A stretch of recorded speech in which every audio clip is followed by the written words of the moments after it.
What is the primary purpose of the third paragraph?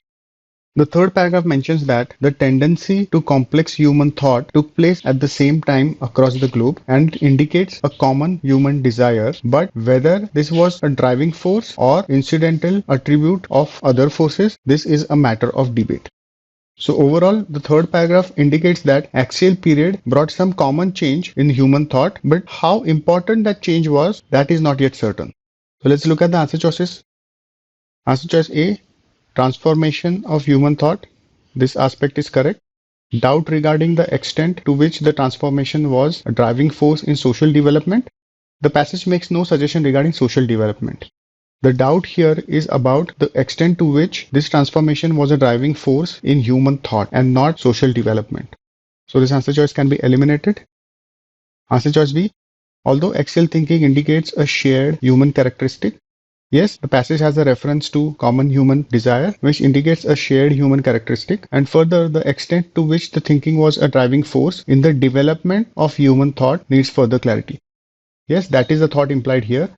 The passage says that the extent to which this transformation was a driving force in human thought is debatable. So this answer choice correctly captures the thought in the third paragraph. Let's keep this on hold. Answer choice C, although axial thinking sprang up at the same time across the globe, yes, this aspect is true. The passage has a reference to this. The extent to which the thinking indicates a desire to create philosophical systems needs further clarity.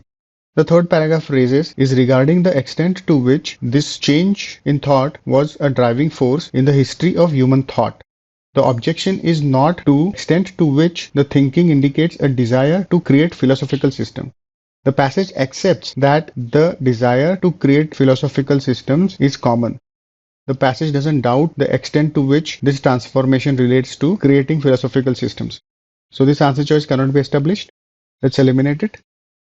Answer choice D, axial period suggests a moral evolution. The passage makes no such suggestion. The passage only refers to change in human thought. So this aspect cannot be established. Also, the third paragraph makes no mention of social development. So this answer choice can be eliminated. Answer choice E, although axial period features individuals from the same period, yes, the passage has a reference to same time. The extent to which the individual's thought influenced the future of religion and philosophy. In the context of the third paragraph, the passage makes no suggestion regarding religion and philosophy.